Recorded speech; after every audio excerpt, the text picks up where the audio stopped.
अस्सलामु अलैकुम वरहमतुल्लाहि वबरकातुहू।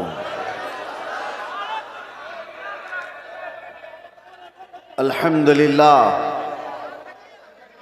अल्हम्दुलिल्लाहिल हन्नानिल मन्नान अल्लज़ी खलक़ल इंसान व अल्लमहुल बयान वस्सलातु वस्सलामु अला रसूलिही सय्यिदिल इंसी वल जान व अला आलिही व अस्हाबिही ज़विल खैरि वल इहसान अम्मा बअद फ़अऊज़ु बिल्लाहि मिनश शैतानिर रजीम बिस्मिल्लाहिर रहमानिर रहीम इन यंसुरकुमुल्लाहु फला गालिब लकुम व इन यख़ज़ुलकुम फमन ज़ल्लज़ी यंसुरुकुम मिन बअदिही व अलल्लाहि फल्यतवक्कलिल मुमिनून। सदक़ल्लाहु मौलानल अज़ीम। बारगाह रिसालत मुआब सल्लल्लाहु तआला अलैहि वसल्लम में दुरूद पाक का हदिया पेश करें। अल्लाहुम्मा सल्लि अला सय्यिदिना मुहम्मदिन मअदनिल जूदि वल करम व आलिही व अस्हाबिहिल किराम व इब्निहिल करीम व बारिक व सल्लिम सलातन दाइमतन सरमदन अबदा। फिर के गली गली तबाह ठोकरें सबकी खाई क्यों, दिल को जो अक्ल दे खुदा तेरी गली से जाए क्यों। जान है इश्क़ मुस्तफ़ा रोज़ फजू करे खुदा, जिसको हो दर्द का मज़ा नाज़े दवा उठाए क्यों। अज़ीज़ान गिरामी वक़ार, इंतज़ार करते करते आखिर मेरा नंबर आ ही गया और आप तमामी हज़रात को देखकर ऐसा एहसास होता है कि मैं जब इस जलसे में आ रहा था तो गाड़ी वालों से पूछ रहा था कि मुझे कौन से खेती में ले जा रहे हो। पगडंडियों से गुजरते हुए यहाँ आ रहे हैं। इतना बड़ा जलसे का निज़ाम देख करके एक बात तो समझ में आती है, सीमांचल के लोग सही ढंग से अपना घर नहीं बना पाते हैं। लकड़ियों के घर, छप्पर के घर, लेकिन मेरे मुस्तफ़ा के नाम पर आलीशान जलसा तो ज़रूर सजा लेते हैं। इसमें कंप्रोमाइज़ नहीं किया जाता, इसमें कोई कंप्रोमाइज़, कहाँ ये जलसा और कहाँ छोटे छोटे घर, कोई मुताबकत नहीं लगती। और बहुत बड़े बड़े लोग ये सब नहीं करते, गरीबों के हिस्से में ही ये काम आया करता है।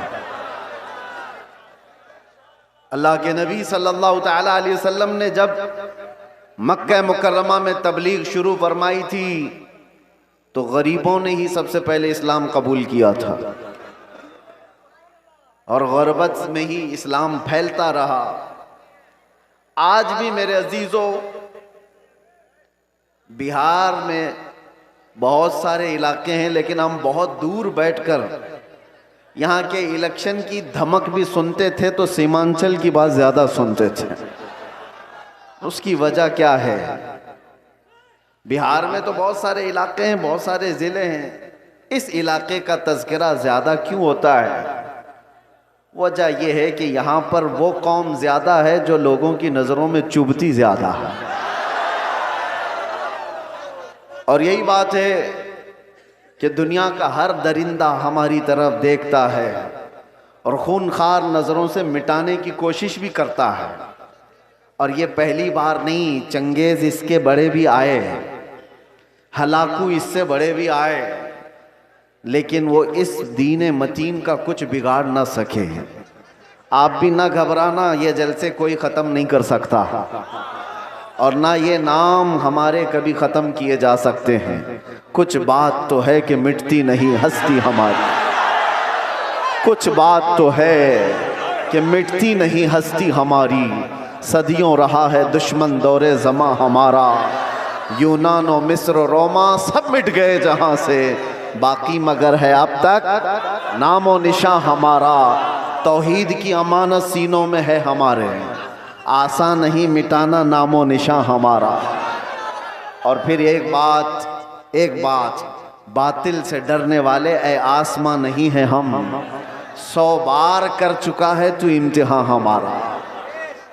एक बड़ी लज्जत है, बड़ा अजीब एहसास है बिहार के, बंगाल के, झारखंड के जलसों में।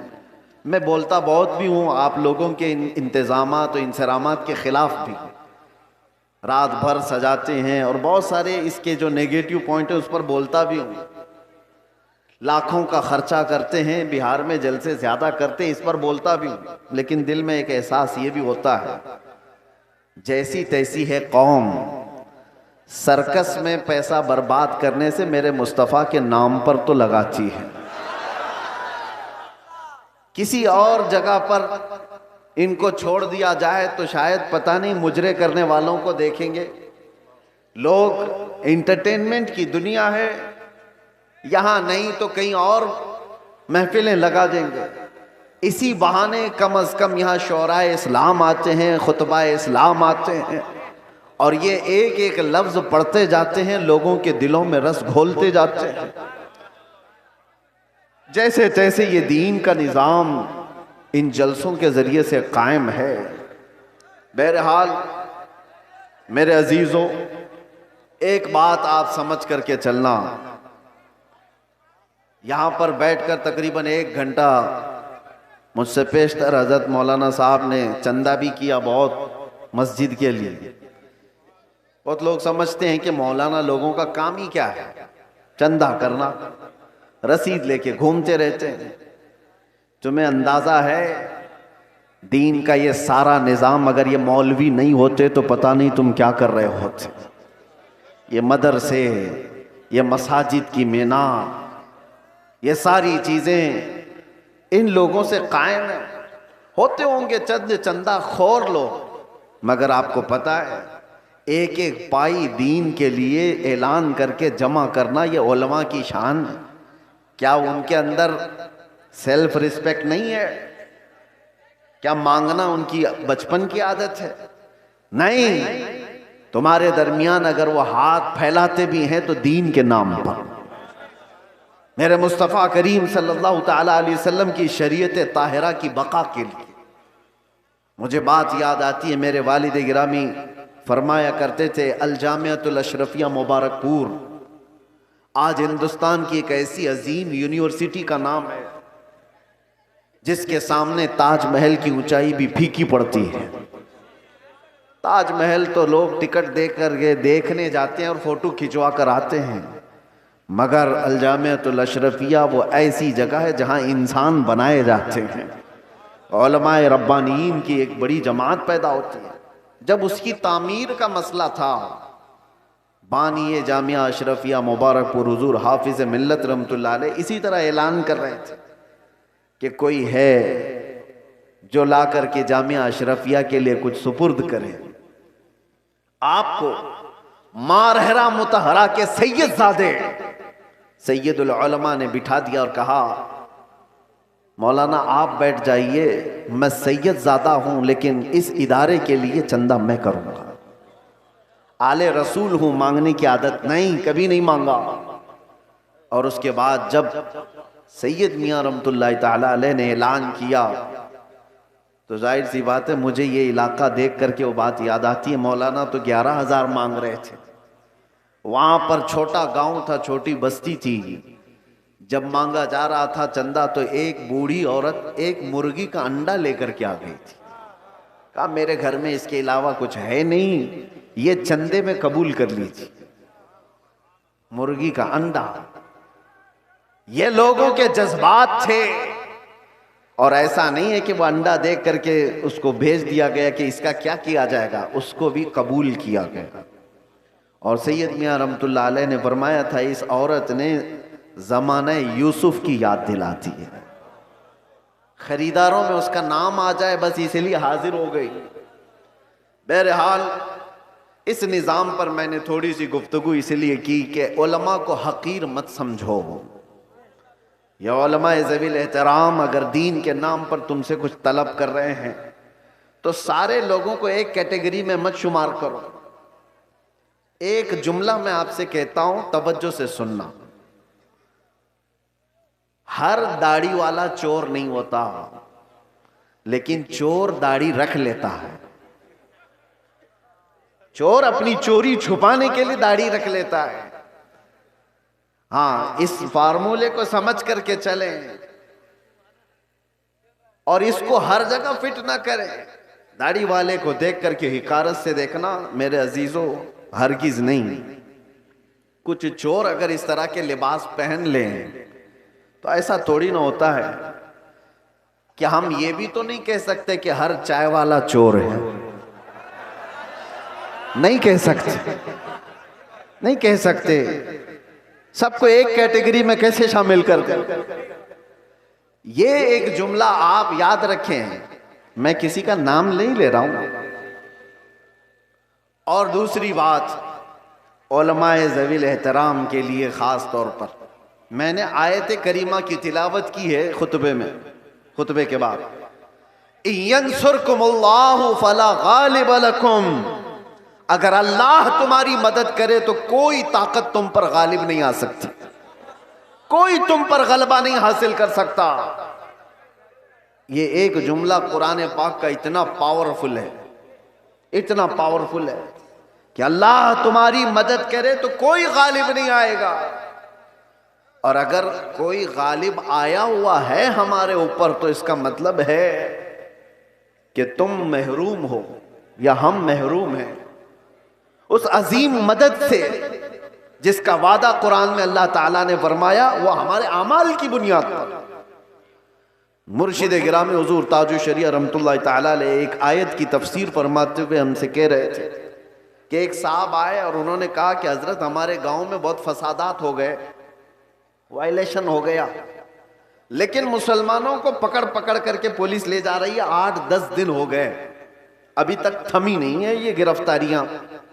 और वो बयान करते करते उन्होंने ये कहा कि ये सारी पकड़ धकड़ जो चल रही है इसकी सारी मुखबिरी मुसलमान ही करते हैं।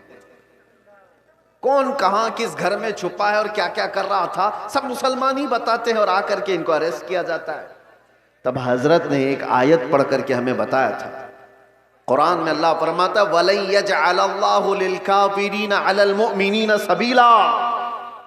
अल्लाह कुरान में फरमाता है हरगिज हरगिज अल्लाह ताला काफिरों को ईमान वालों पर गलबा नहीं देगा, कभी नहीं। लन का लफ्ज है नफी ताकीद के साथ, हरगिज अल्लाह तबारक व ताला काफिरों को ईमान वालों पर गलबा नहीं देगा। हजरत फरमाते मगर ये कि किसी काफिर की मदद मुसलमान ही करे तो वो काफिर मुसलमान के रास्ते से दूसरे मुसलमान पर गलबा करेगा। बात समझ में आ रही है? एक मुसलमान को जरिया बना करके ही दूसरा कोई तुम्हारे घर पर हमला करेगा। आज के हालात पर मैं जो बात कर रहा हूं सुनो मेरे अजीजों, बहुत सारे मुसलमान अपना फ्यूचर आज बना नहीं पा रहे हैं, इनको पता ही नहीं है किसके साथ जाना है और किसका साथ देना है। हालात ऐसे हैं कि किसी और मुसलमान को गिराने के लिए एक मुसलमान किसी काफिर और मुशरिक की मदद पर भी राजी हो जाता है। यही मैं बता रहा हूं कि कभी तुम्हें कोई कौम मगलूब नहीं कर सकती जब तक कि तुम्हारे अंदर के गद्दार तुम्हें मगलूब ना करें। जब तक हमारे दरमियान मौजूद जमात के मुनाफिकीन हमारे खिलाफ ना खड़े हों तब तक कोई कौम हमें डायरेक्ट नहीं गिरा सकती। अभी 1 महीने पहले की बात मैं बताऊं, और सीनियर ऑफिसर ने मुझसे कहा कि मौलाना आप डरते क्यों हैं, आपकी कौम को कोई भी हरा नहीं सकता, ये हम जानते हैं। ये मैं सुनता था पहले, लेकिन डायरेक्ट सुना आपकी कौम को कोई कुछ नहीं कर सकता, आपकी कौम ही आपकी कौम को बर्बाद करती है, बाकी कोई नहीं कर सकता। आज भी दूसरों को इस बात का यकीन है कि हमें कोई भी गलबा हासिल करके गिरा नहीं पाता जब तक कि हमारा अंदर का मुनाफिक उसका साथ नहीं देता। ये गद्दारों की जमात, ये मुनाफिकीन की जमात, मैं जानता हूं सैफी साहब यहां मौजूद है, मैं आपसे कह रहा हूं कि उस वक्त कैफियत क्या होती होगी। ये स्टेज पे मौजूद सारे उलमा, हमारी बिरादरी, उलमा बिरादरी, हम गिरफ्तार होकर के 200 लोगों के दरमियान हैं। पहरेदारी में कोई कसर नहीं छोड़ी जा रही है, कोई कसर नहीं छोड़ी जा रही है। सारे इर्द गिर्द हमारे अतराफ कुर्सियां लगाकर बैठे और सवालात पे सवालात, सवालात पे सवालात। और उस वक्त इन्वेस्टिगेशन करने वालों को कुछ लोगों के मैसेजेस आते हैं और कहते हैं ये मौलाना से ये भी पूछो, ये भी पूछो। क्लिपें हमारी काट काट करके भेजी जा रही हैं तकरीरों की कि इन्होंने यहां पर ये कहा, इन्होंने यहां पर ये कहा। वो बेचारे सवालात करने वाले वो कहते हमको तो आपके बारे में उतना मालूम नहीं था, ये इतनी सारी चीजें आ रही हैं, मैंने पूछा नहीं कौन है, लेकिन सामने वाले ने बताया कि फलां पीर साहब हैं, फलां मौलाना साहब हैं। मैं जानता हूं मेरे अजीजों, मैंने इससे कबल बड़े जज्बात में कहा था, वो भी जानते होंगे जिन्होंने ये सब काम किए हैं। हमारे दिल पर क्या गुजर रही थी उस वक्त, हमने सब अल्लाह उसके रसूल पर छोड़ दिया। लेकिन एक बात याद रखना, गद्दारों की जमात से कहता हूं, कल क़यामत होनी है और बारगाह मुस्तफा में हमें भी खड़ा होना है और तुम्हें भी खड़ा होना है। देखा जाएगा कि तुम किसके साथ खड़े होते और हम किसके साथ खड़े होते, देखा जाएगा। तुमने किसी एक आलिम को सिर्फ और सिर्फ नामूस रिसालत की बुनियाद पर सजा को तवील करने के लिए, साथ देने के लिए जासूसियों का माहौल बनाया था। कयामत तो होनी है, मौत तो आनी है, कब्र में भी जाना है। ये मत समझ लेना कि सब कुछ यहां पर है। चंद पैसों के लिए जो लोग अपना दीन बेचते थे, कुरान ने उनकी वईद में क्या क्या बयान फरमाया। ये वो लोग हैं जो यहूदी उलमा थे, यही तो किया करते थे। मालदारों को खुश रखने के लिए वो दीन का निजाम बदल दिया करते थे। अब देखना, जैसे जैसे ये सख्ता पावर में आज लोग हैं, हुकूमत में जो लोग हैं, मजबूत से मजबूत होते जाएंगे तो तूफान आएगा बहुत सारों के अंदर। कितने तो इधर से उधर निकलने लग जाएंगे कि भाई जिसकी लाठी उसकी भैंस, हमें भी उनकी बोली बोलनी पड़ेगी, हम भी उनके शाना बशाना रहेंगे तो कुछ हमारे भी काम हो जाएंगे। देखना और चंद दिनों के बाद वो चाहे उलमा दिखने वाली जमात में से लोग हों या नेता बनने वाले लोग हों, ये सब वो चाटुगिरी करने वाले लोग इन तूफानों में अब किसके किसके साथ जाने लगेंगे और कौम की दलाली करने लगेंगे। देखना आप चंद दिनों के बाद। और ऐ कौम के गयूर नौजवानों, मोहब्बत मुस्तफ़ा पर और नामूसे मुस्तफ़ा पर तुमने जज्बात में आकर के जो नारे लगाए, इनका पास व लिहाज रखना।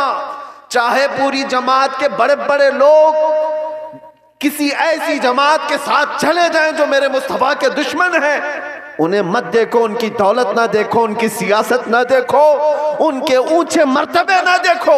मैं गरीब ही सही, मेरे दामन में मेरे मुस्तफ़ा की मोहब्बत काफी है। इस पर कायम रहना। तुम्हारे घर छप्पर के हैं, तुम्हारे इलाके बाढ़ से डूब जाते हैं, बहुत सारे मामलात हैं, इस पर राजी रहना, लेकिन ईमान का सौदा कभी ना करना, नामूस है मुस्तफ़ा का सौदा कभी होने नहीं देना। ऐसों की जमात से अपने आप को बचाए रखो जो दीन का सौदा करते हैं।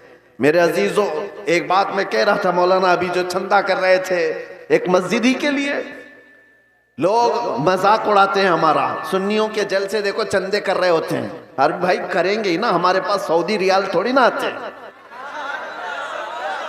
हम तो गरीबों से ही बना रहे हैं जो कुछ भी बना रहे हैं। हमारे पास कौन सी हुकूमत है, ना सऊदी है, ना कतर है, ना कुवैत है, कुछ नहीं है।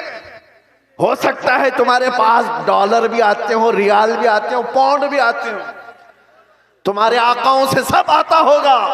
ये गरीबों की बस्ती में जो आता है इनकी मेहनत मजदूरी की कमाई से ही आता, और इसीलिए रियालों पर पलने वालों से डर कौम को, दुनिया को नहीं है, इन गरीबों की बस्तियों से लोगों को डर है कि इनकलाब पैसे के लालचियों से नहीं आता, ये ईमान पर जिंदा रहने वाली गरीब कौम से इनकलाब आता है। गुरबा से दुनिया डरती है। आपको पता है कैसर और किसरा की ताकत का अंदाजा लगा सकते हो? कैसर कहते थे रोम के बादशाह को, किसरा कहते थे ईरान के बादशाह को। ये उस जमाने की बात कर रहा हूं जब तकरीबन पूरी दुनिया में दो बड़े सुपर पावर हुकूमतें थीं। Super power, Persian empire, Roman empire. Roman empire कैसर, पर्शियन एम्पायर किसरा। ये मेरे मुस्तफा करीम सल्लल्लाहु ताला अलैहि वसल्लम के जमाने की बात कर रहा हूं। और जब हुजूर पाक के जमाने से थोड़ा सा जमाना आ गया सिद्दीक अकबर का, फारूक आजम का, मदीने से ये सहाबा की जमातें निकली थी और ये बात कर रहे थे कैसर और किसरा से मुकाबले की।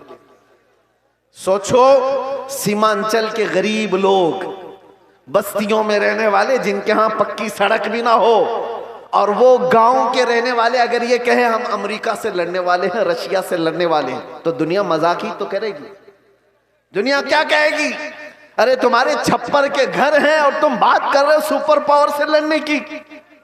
बिला तशबी बिला तमसील सहाबा इकराम जिस वक्त ये बात कर रहे थे कि कैसर और किसरा को भी हम फतह कर लेंगे, रोम और ईरान को भी फतह कर लेंगे, मक्का वाले ठट्टा मार करके हंसते थे। जिनके पाँव में चप्पल नहीं, जिनके कपड़ों पे पैबंद लगे रहते हैं, जो 10 लोग एक खजूर पर पूरा दिन गुजारते हैं, ये वो मोहम्मद अरबी के गुलाम है।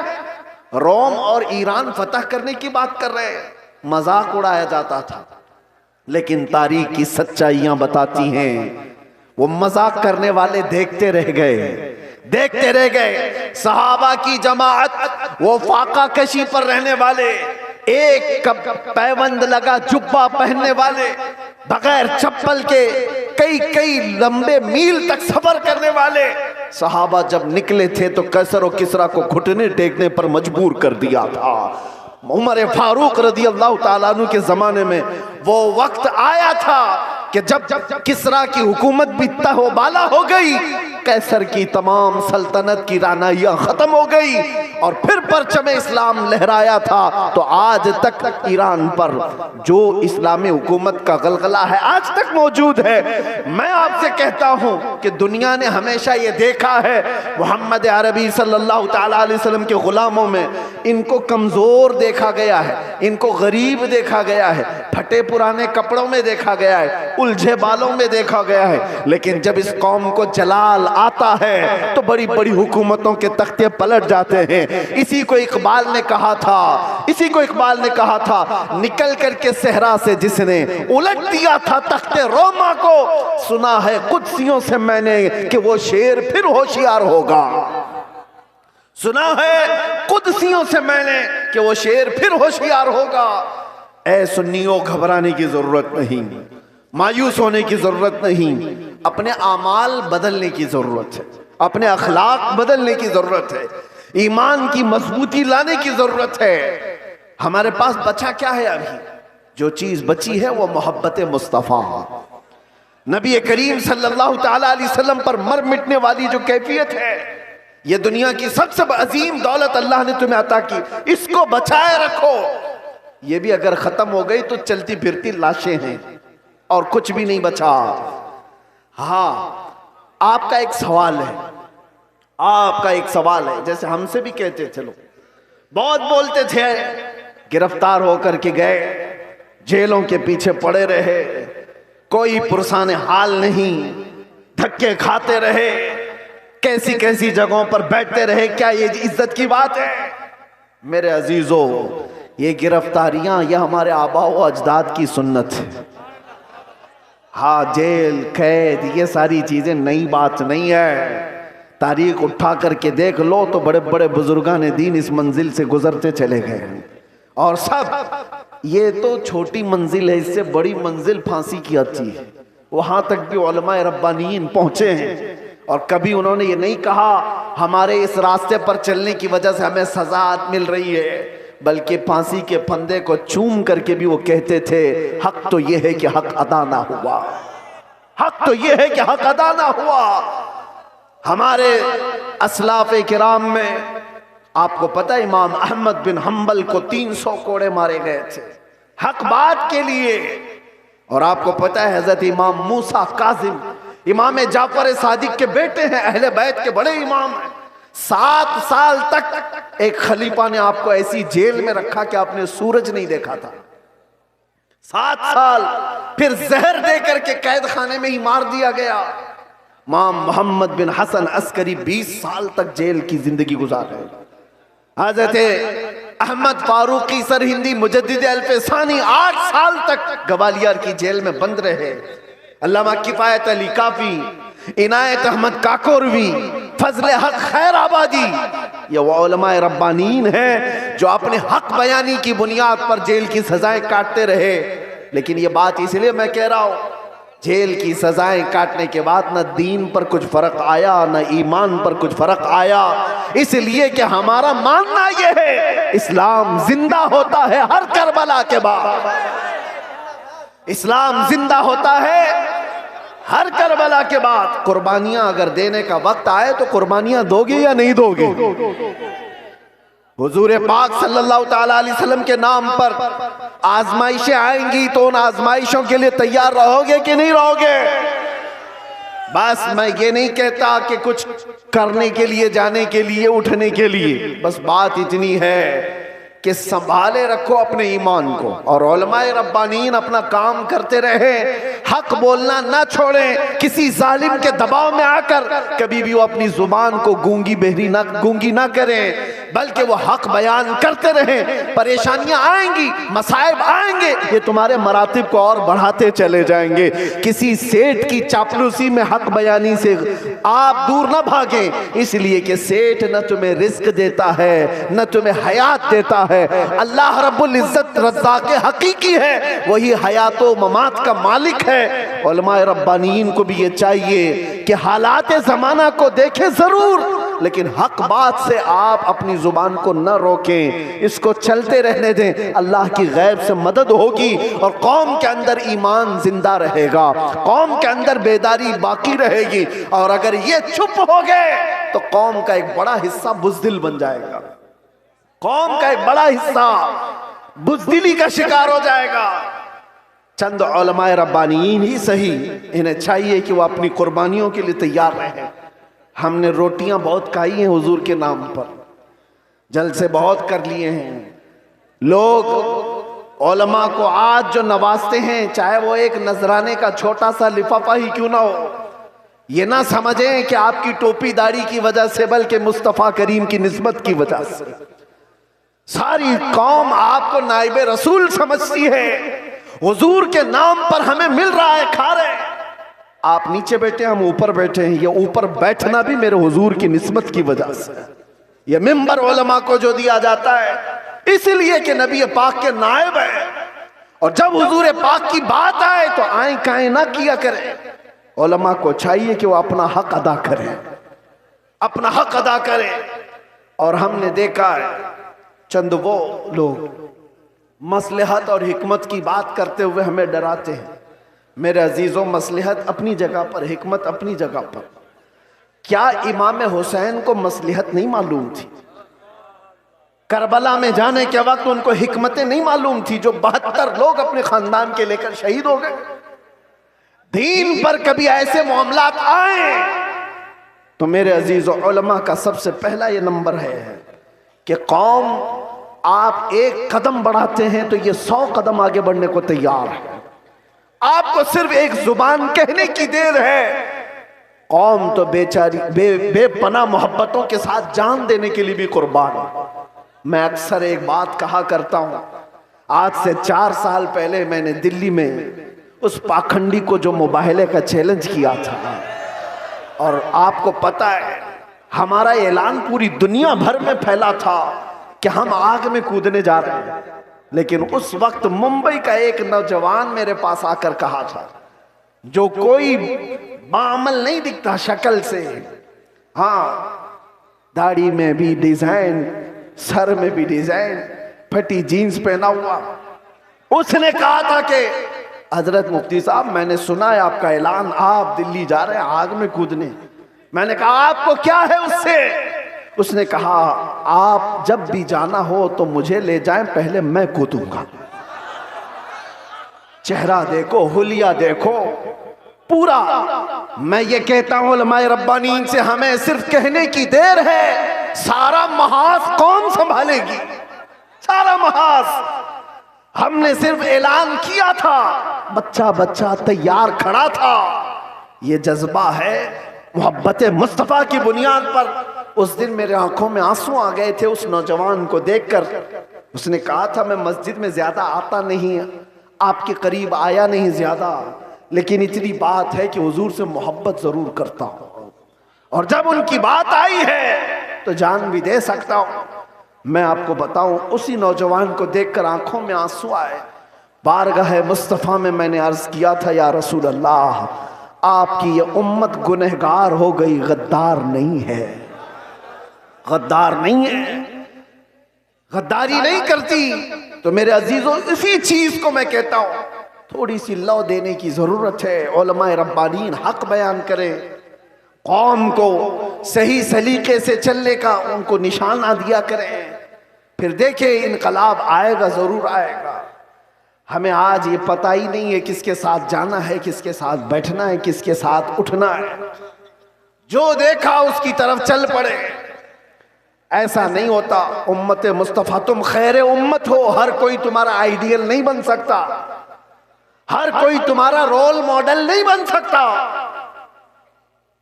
तुम्हारा रोल मॉडल खालिद बिन वलीद हो सकता है, तुम्हारा आइडियल सलाहुद्दीन अय्यूबी हो सकता है। अरे गैरे नत्थू खेरे को देखोगे तो बुज़दिली तो आएगी। फिल्मों में नाचने वाले तुम्हारे आइडियल बनेंगे, तुम उनके फैन हो, उनकी तरह कपड़े पहनने की कोशिश करोगे, उनकी तरह लाइफस्टाइल बनाने की कोशिश करोगे।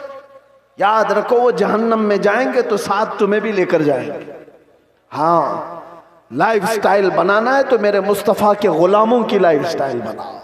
वो सहाबा रिदवानुल्लाहि ताला अलैहिम अजमाईन जो दुनिया के सबसे अच्छे इंसान थे इस रूए जमीन पर, वो हमारे रोल मॉडल है, वो हमारे लिए आइडियल है। कौम को ये मैं कहता हूं, सहाबा को पढ़ो, उनकी सीरत पढ़ो। रोजाना इंटरनेट का जमाना है, सर्च करो मेरे नबी पाक सल्लल्लाहु ताला अलैहि वसल्लम के सहाबा की सीरत। आज से ये पाबंदी कर लो कि कम से कम 100 सहाबा की सीरत, उनकी तारीख में पढ़ के रहूंगा। मेरे अजीजों, मिल जाएगा आपको सब कुछ, और फिर देखना आपकी जिंदगी में इनकलाब कैसे आएगा, कितनी चेंजिंग आएगी, कितना बदलाव आएगा।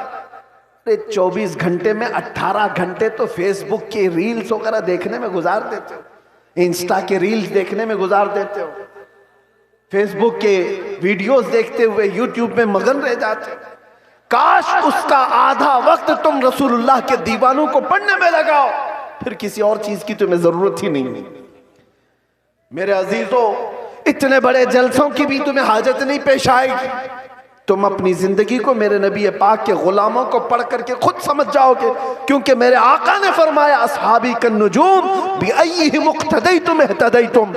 मेरे सहाबा सितारों की मानिंद हैं, तुम जिसकी भी पैरवी करोगे हिदायत पा जाओगे, जिसके पीछे भी चलोगे तुम हिदायत पा जाओगे। आज के हालात की बुनियाद पर बुज़दिली जो आ रही है उसको खत्म करने की मैं बात कर रहा हूं, दोनों तरफ, यहां से भी और वहां से भी, दोनों जगह से। और उन सेठों से भी मैं कहता हूं जिनको अल्लाह ने थोड़ा माल दिया है, तुम अपने माल का गलत इस्तेमाल ना करो। और किसी के पास माल आ गया है तो सबसे पहला वो क्या काम करता है, उलमा पे हुकूमत जमाने की कोशिश करता है। वो चाहता है कि सारे मौलाना मेरे इशारे पर चले। ये सारे सेठों का मिजाज बनता चला गया। मौलाना साहब मस्जिद में वही बयान करेंगे जो मैं चाहूंगा। तुम्हारा दीन चलाओगे कि मेरे मुस्तफा का दीन? और जिन लोगों का ऐसा मिजाज बनेगा वो मेरे मुस्तफा की शरीयत नहीं चला रहे, अपनी तबीयत चला रहे हैं, उनका ठिकाना भी बहुत बुरा होगा। वो अंजाम समझ करके चले। माल आने के बाद, पैसा आने के बाद उलमा की जुबानों को रोक लगाने के लिए अपने माल का, अपने पावर का इस्तेमाल ना करें। हाँ, उनसे रिक्वेस्ट करें, इल्तिजाएं करें कि आप इस मौजू पर कहें, इस मौजू पर, लेकिन बंदिशों के साथ। अरे कितने तो ऐसे हैं, हमारे पास एक मामला ऐसा अभी दूर दराज के इलाके का आया, एक इमाम साहब को हक बयानी करने पर उनके कपड़े फाड़ दिए गए, उनको मारा गया, मिंबर से उतारा गया। किस वजह से?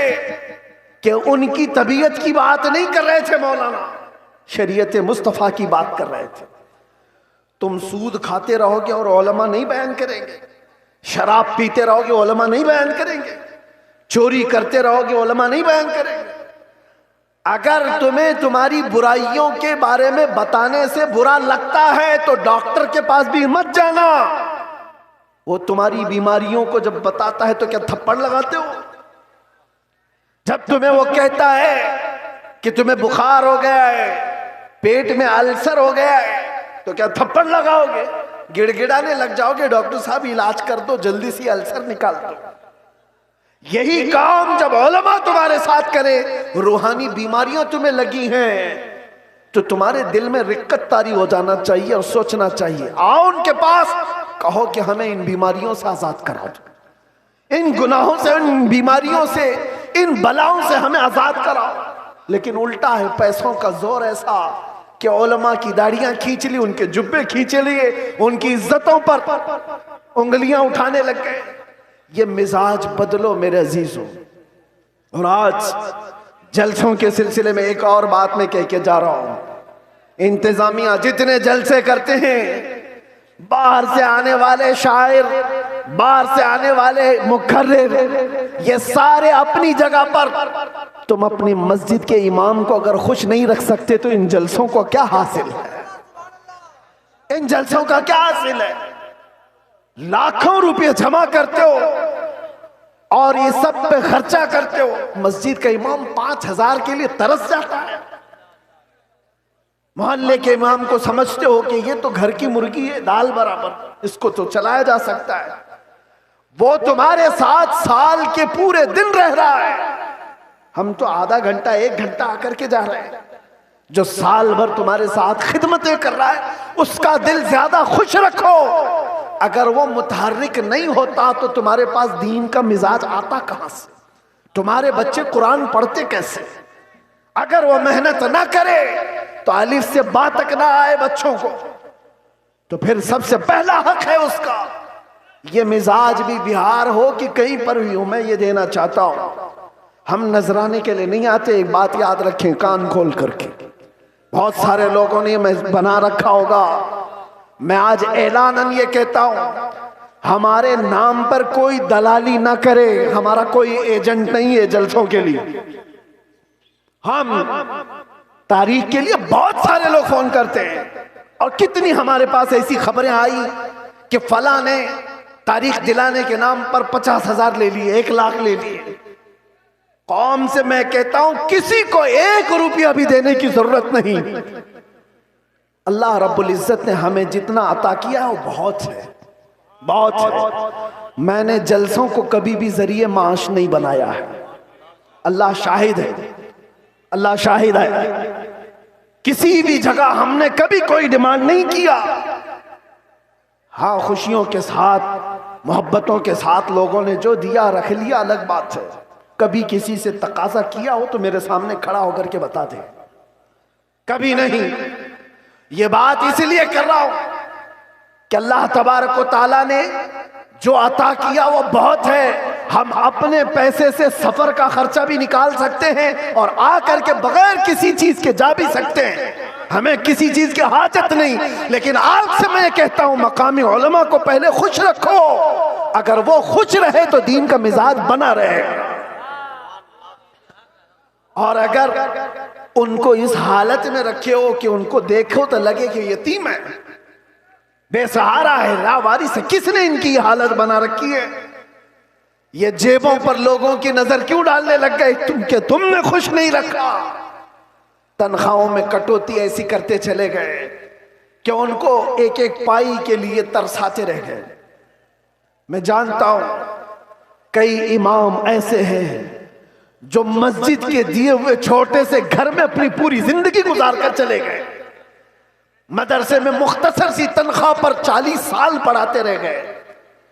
ये सारे खिदमात उनकी अपनी जगह पर। हाँ, कुछ लोग अगर बिगड़े हुए हों तो उलमाए सू हो सकते हैं, मैं उनकी वकालत नहीं कर रहा हूं, कौम का मिजाज बदलने की बात कर रहा हूं। कौम का भी हमें बुलाने की कोई आदत नहीं, हम अपनी जगह पर बैठे जहां से तकरीर करेंगे फैल जाएगी, आ जाएगी आप तक। मुंबई में खड़े होकर के जुमा में खिताब करते हैं तो पूरी दुनिया में फैलती है, आ जाती है। हम सिर्फ और सिर्फ बड़े इसरार की वजह से आ जाते हैं। हम ये नहीं चाहते कि आपका माल जाया हो, बर्बाद हो। आप ये सारे माल का जो सही इस्तेमाल है वो अहले सुन्नत व जमात की मजबूती के लिए ही पर लगा। ये क्या मिजाज है बना रखा है। बहुत सारी फॉर्मेलिटीज हम देख रहे हैं, नात खानी भी नोट खानी की तरह, जिसको देखो उसको पैसों की तलब में अगर नात पड़ी जाती है तो वो नात नहीं रहती है, वो नात नहीं, उससे इश्क मुस्तफ़ा नहीं आता। इश्क मुस्तफ़ा तो वो है। आज से तकरीबन 70 साल पहले मैंने पहले एक मैगजीन आता था माहनामा अल मीज़ान और इस्तिकामत, माजरत माहनामा इस्तिकामत, उसमें एक चीज लिखी हुई थी। बड़े उलमा बैठे हुए थे, एक शायर नाते मुस्तफ़ा पढ़ रहा था और उसके शेर का मफहूम ऐसा कुछ था, एक तरफ काबा है, एक तरफ गुंबद खजरा, दरमियान में मैं हूं, इधर जाऊं कि इधर जाऊं। 18 मरतबा उसने एक ही मिसरा पढ़ा, 18 मरतबा। होता है लोग पक जाते हैं, ये शायर लोग क्या पढ़ रहे हैं, लेकिन वो शायर ऐसा नहीं कि जिस शेर पे पैसा मिल रहा है उसको रिपीट कर रहा हो, जिस शेर पे पैसा मिले उसको बार बार पढ़ते जाओ, नहीं, कोई नहीं। वो उलमा की महफिल थी, 18 बार जब पढ़ा उसके बाद गश खाकर गिर गया। उलमा इकराम बैठे हुए, वो उठाने के लिए आए तो देखा उनकी रूह परवास कर चुकी थी। ये नाते मुस्तफा है। पहुंचा वहीं पर जिसकी मदहसराई कर रहा था, और यहां तो लोग हुल्लड़बाजी कर रहे होते हैं। ये नात नहीं है। नात खानी को नात खानी रखो, नोट खानी मत बनाओ। तुम्हारे पैसे संभाल रखो, देने का इतना शौक है तो बाद में क्यों अलग से ले जा करके नहीं देते। ये उछालना क्या है, ये मुजरा करना क्या है, ये तमाम चीजें क्या है। लोगों को देखा गया है, उनके पास गड्डियां हैं, वो एक साथ देना नहीं चाहते, छुट्टे छुट्टे निकाल निकाल कर, ताकि पूरी दुनिया उनके माल के नजारे देखे। वो अपनी तमाम चीजों की नुमाइश चाहते हैं। मेरे अजीजों, इस मिंबर रसूल को इन तमाम चीजों का खेल ना बनाओ। ये पाक मिंबर है। बुजुर्गाने दीन ने जैसा इस मिंबर को रखा था वैसे ही रखा जाए। मेरे एक उस्ताद फरमाया करते थे, जलसे के 3 रुकन होते हैं, याद रख लीजिए। 3 रुकन हैं, एक इंतजामिया, एक स्टेज के मुकर्रिर, ये 2 गए, तीसरे ऑडियंस, सुनने वाले लोग। तीनों के अंदर अगर इखलास हो तो उस जलसे की धमक पूरी दुनिया में पड़ जाएगी। इखलास हो तो उसके अंदर ताकत और पावर बढ़ जाएगा उस जलसे के अंदर। इखलास कैसे? जलसा कराने वालों का भी इखलास हो कि हम अल्लाह उसके रसूल की रजा के लिए कर रहे हैं, कंपटीशन के लिए नहीं, पैसा जमा करके खाने के लिए नहीं। जलसा किया तो बाकी का पैसा हजम कर लिया, इसके लिए नहीं। इखलास हो। दूसरा रुकन ये मुकर्रिरीन का है, वो पैसा लेने के लिए ना आए हो, वो अल्लाह और उसके रसूल की बात कौम तक सुनाने के लिए आए, उनके दिल में इखलास हो। तीसरा, सुनने वाले भी सर्कस देखने ना आए हो, एंटरटेनमेंट करने ना आए हो, वो अपना घर बार छोड़ करके अल्लाह उसके रसूल के लिए आए हो। जब ये तीनों अरकान में इखलास होता है तो वो जलसा पावरफुल हो जाता है, रूहानियत से भर जाता है। फिर वहां से कहा हुआ हर जुमला ताकतवर होता है। वरना हजारों जलसे क्यों नहीं फायदा देते, क्यों नहीं देते? कहीं तो कोई मिस्टेक है, कहीं गड़बड़ है, इनकी इस्लाह की जरूरत है। कंपटीशन में जलसे ना करो। तारीख लेने वाले लोगों की कतार है। यहां भी बहुत लोग आए होंगे, पहले मिले भी और अब मिलने वाले भी होंगे। उनसे भी मैं कहता हूं, एक इलाके में अगर कहीं हो गया तो सारे साथ मिलकर क्यों नहीं साथ देते? नहीं हजरत, हमारा गांव अलग है, हमारा गांव, उसी गांव में तारीख दो। नहीं हजरत, हमारी कमेटी अलग है। कमेटी भी अलग करना चाहती, गांव भी अलग करना चाहता है। किस लिए? मेरे अजीजों, इखलास पैदा करो।